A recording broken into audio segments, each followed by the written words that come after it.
Today, humans can search for intimacy with nothing more than a touch on a screen, a photo and a message. Dating apps opened in the middle of the night, and just minutes later, two complete strangers can begin talking as if they had been waiting for each other for a very long time. But strangely enough, the more people live in a world of constant connection, the lonelier they seem to become. Many people lie beside someone at night and still feel completely alone. Perhaps because deep down, the human brain was never meant to see sex as nothing more than pleasure. For almost all of human history, intimacy carried a completely different meaning. It did not begin in brightly lit rooms or on phone screens. It began in small tribes on the cold savanna, where humans slept close together for warmth, to feel safe, and to know they were not facing the darkness alone. And perhaps that is what your body is still searching for even today. In the primitive world, human life was far more fragile than we imagine today. The vast savanna could look beautiful beneath the sunlight, but when night fell, it became a cold and dangerous place. Food was not always available. A failed hunt could mean several days of hunger in a row. And beyond the small fire at the center of the tribe, the darkness was always filled with creatures far stronger than humans. Infants were especially vulnerable in that world. A human child takes many years before it can find food or protect itself, far longer than almost any other animal. That made raising children one of the greatest challenges your ancestors ever faced. A woman who was pregnant or caring for young children could not easily hunt for days at a time. She needed food. She needed protection.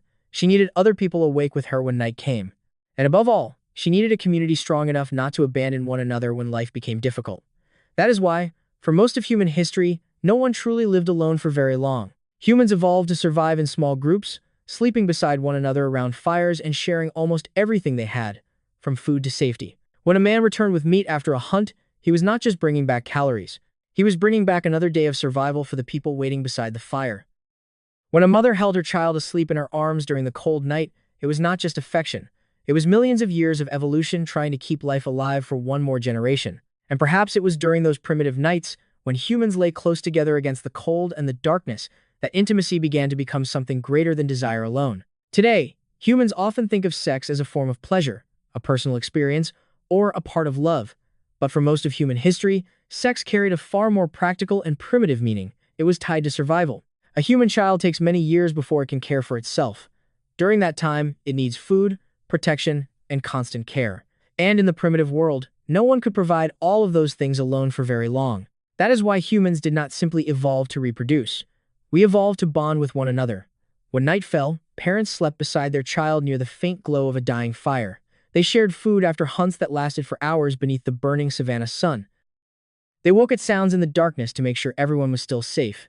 In a world where death could come quickly through hunger, cold, or predators, staying close to one another was not just affection. It increased the chances of survival. And sex became part of that bond, not only to create new life, but to keep humans together long enough to raise that life to adulthood. Scientists call this pair bonding, the connection between two people that helps them cooperate, reduce conflict, and care for children more effectively together. But perhaps your ancestors never needed a scientific term for it. They simply knew that having someone lying beside them during the cold night made the world feel a little less frightening. And perhaps deep down, that is still what humans are searching for even today. Humans are different from many other animals in one very strange way. We do not only seek sex, we seek the closeness that comes with it. Humans hold each other after sex. They touch one another. They lie beside each other in silence. They rest their heads on each other's shoulders in the middle of the night and feel peaceful simply because another body is close to them. Very few species on Earth spend as much time on emotional intimacy as humans do. And perhaps that is not accidental at all. When two people lay beside each other around a fire tens of thousands of years ago, their brains began releasing chemicals that made them feel more bonded to one another. Oxytocin created feelings of trust and safety. Dopamine created pleasure and the desire to return to that person again. Over time, those emotions helped humans stay together long enough to raise children, share food, and protect one another in a dangerous world. Perhaps humans did not only evolve to reproduce, we evolved to bond with one another. In the primitive darkness of the savanna, when a couple lay close together beside fading embers, intimacy was not only physical desire. It was the feeling of safety that came from having someone awake beside you in the night. It was a hand gently touching yours as the cold wind moved through the tribe. It was the moment both of them looked at the child sleeping peacefully between them and knew that tomorrow they would once again have to survive together. And perhaps that is why, even today, the thing that makes humans feel the loneliest is not the absence of sex, but the absence of truly feeling connected to another person. The human brain does not reward sex randomly. It does so because for most of evolutionary history, the behaviors that kept humans close to one another were often the same behaviors that helped them survive longer.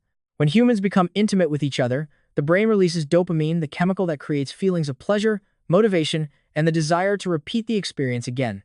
But perhaps even more important is oxytocin, often called the bonding hormone. It makes humans feel more trusting, calmer, and more likely to stay close to one another after intimacy. In the modern world, this may simply be seen as emotion. But in the primitive world, human connection was an extremely important survival advantage. A person left alone outside the tribe would struggle more to find food, struggle more to protect themselves, and become far more likely to die when night fell. That is why the human brain responds so strongly to loneliness. Many studies show that the brain processes rejection or abandonment in ways very similar to physical pain. To the ancient brain of your ancestors, losing connection with other people was not just sadness. It could mean survival danger. And perhaps that is why modern humans still feel such deep pain when they lose someone, not only because of emotion, but because somewhere deep inside, your brain is still operating according to a world where being left alone in the darkness was once one of the most terrifying things that could happen to a human being. For hundreds of thousands of years, intimacy was almost always tied to safety. Humans slept beside one another for warmth. They touched each other to comfort one another in the darkness. They stayed together long enough to raise children, share food, and protect each other from a world that was never truly safe. But the modern world changed everything very quickly. Today, humans can interact with thousands of people through a small phone held in the palm of their hand. A single swipe can open a new conversation, a new relationship, a new attraction. And then a few hours later, everything can disappear almost as quickly as it began. Perhaps never in human history has intimacy been so accessible, but perhaps never has it also become so fragile. Many modern people live in crowded cities, speak to hundreds of people every week, see countless faces every day, and still feel lonelier than ever.